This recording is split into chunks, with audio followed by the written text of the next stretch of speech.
So, Stu, if you were reading the news today, what would your impression of the Elon Musk, Donald Trump Spaces conversation be? Well, they had technical problems, Glenn. That was the main takeaway. Yeah. They started late, and that was the most important thing out of the conversation. Yes. They did not start on time. Right. That's not actually what happened. Elon Musk said that the Spaces came under a massive coordinated DDoS denial of service attack. With everything that is going on in the world, I tend to believe that, but there's not a single story in the mainstream media that is reporting that. They're just saying he has a failed platform.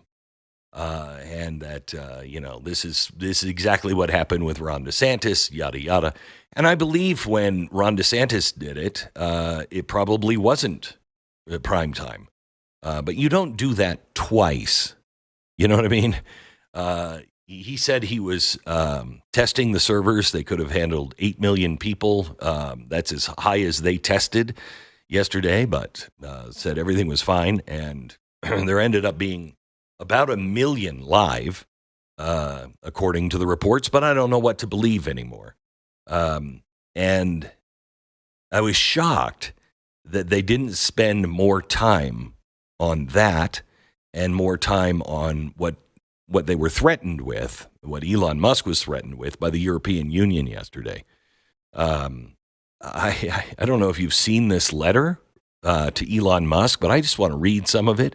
It's quite long. It's a full page, but it's worth hearing in America.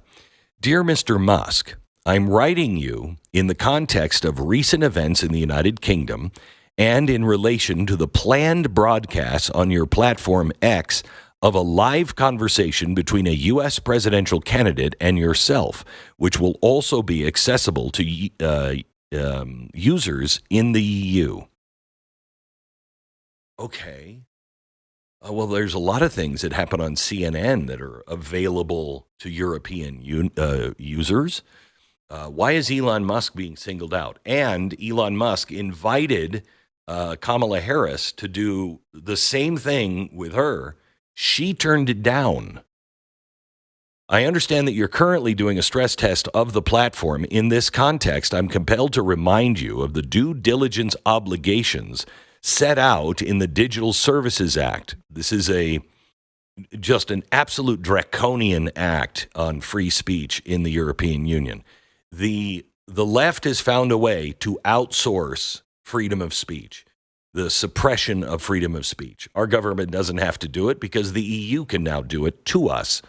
As the individual entity ultimately controlling a platform with over 300 million users worldwide, which is 1/3 in the EU, that has been designated as a very large online platform, you have the legal obligation to ensure X's compliance with EU laws and, in particular, the Digital Services Act in the EU.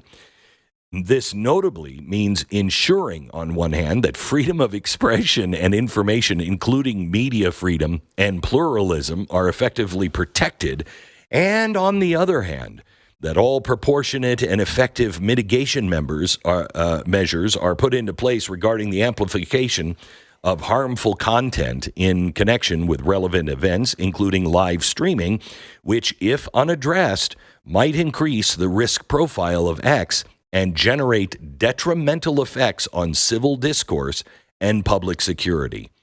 This is important against the background of recent example of public unrest brought about by the amplification of content that promotes hatred, disorder, incitement to violence, or certain instances of disinformation. Now, I want to remind you that the WEF, the World Economic Forum in Davos, what was their number one problem that they had to solve? It was bigger than global warming. It was bigger than any other thing. I mean, it came out of nowhere, and it was their number one problem that they needed to focus on. You remember what it was, Stu? No, not off the top of my head. And malinformation.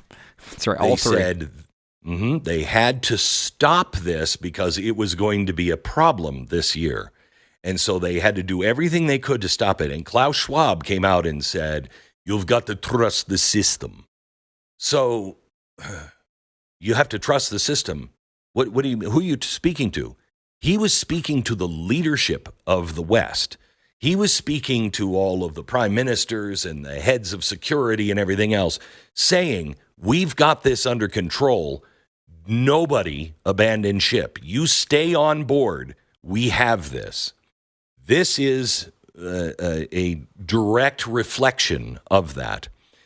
It also implies informing EU judicial and administrative authorities without undue delay on the measures taken to address their orders against content considered illegal according to national and EU law, taking timely, diligent, non-arbitrary, and objective action upon receipt of notices by users considering certain content illegal, and informing users concerning the measures taken upon receipt of the relevant notice, and publicly reporting about content moderation measures.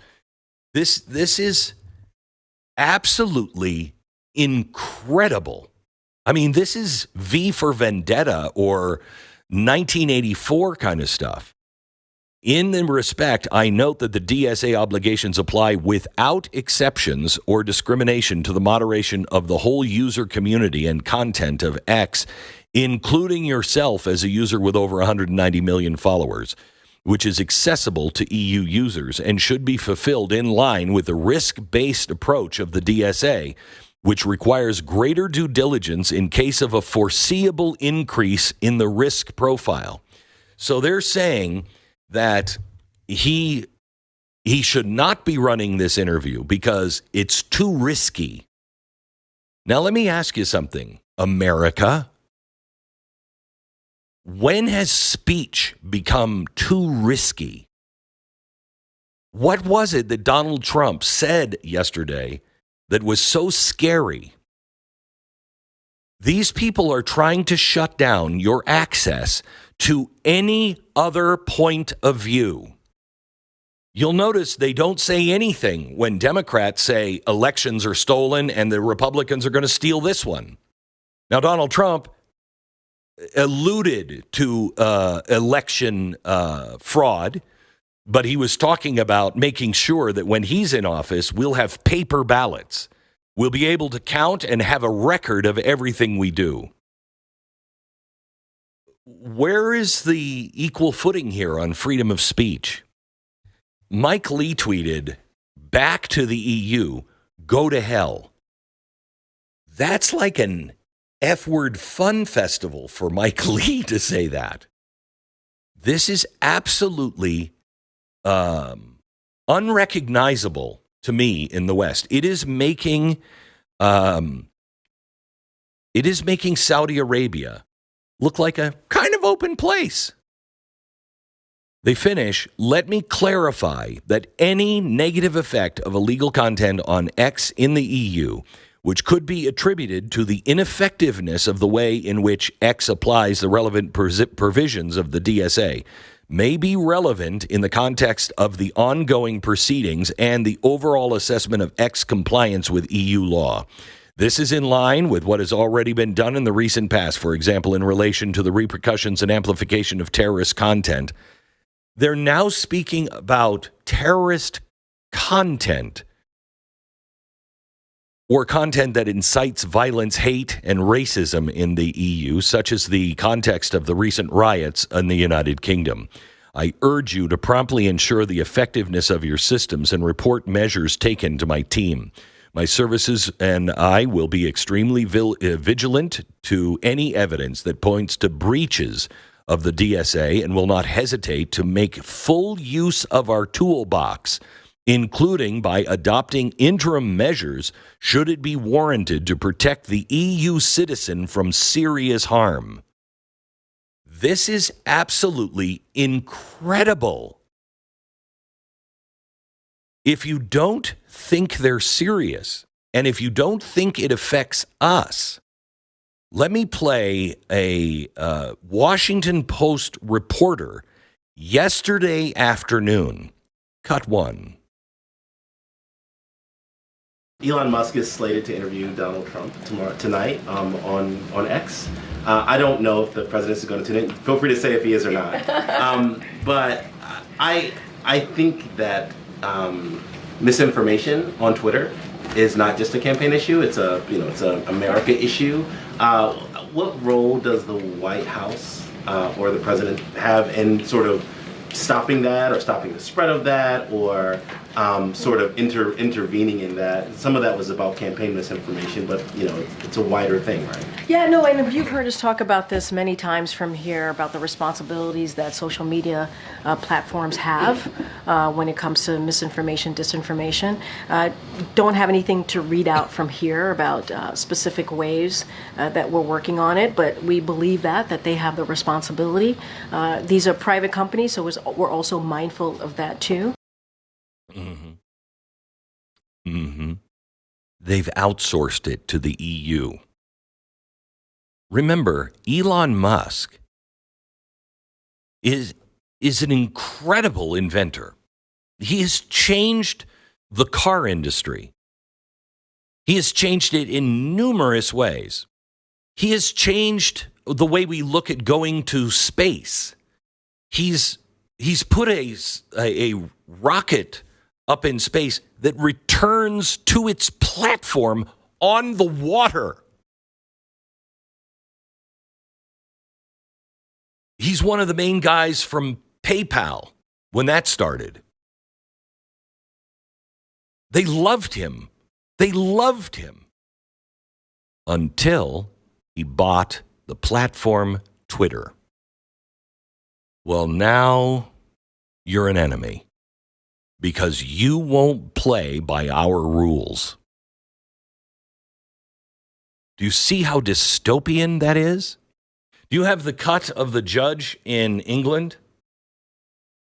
Here's a judge sentencing a guy for something he posted on Facebook. Listen to this. Went on to say that you did not want your money going to immigrants who, quote, rape our kids and get priority, end quote. This offence is so serious that an immediate custodial sentence is unavoidable. Would you stand, please? The sentence that I pass has been reduced by 1/3 to reflect your guilty plea. The sentence is one of 20 months imprisonment. 20 months in prison in the United Kingdom for posting, I don't want my money going to a bunch of immigrants who come here, rape our children, and then get off scot-free. What? Well, I don't either. That doesn't mean all immigrants or all illegals are doing that, but there is evidence of both of those things happening, of, especially in England, of illegals coming in and raping children and the government not doing anything about it. So that is not dis, or malinformation. That's information the government doesn't want you to talk about or remember.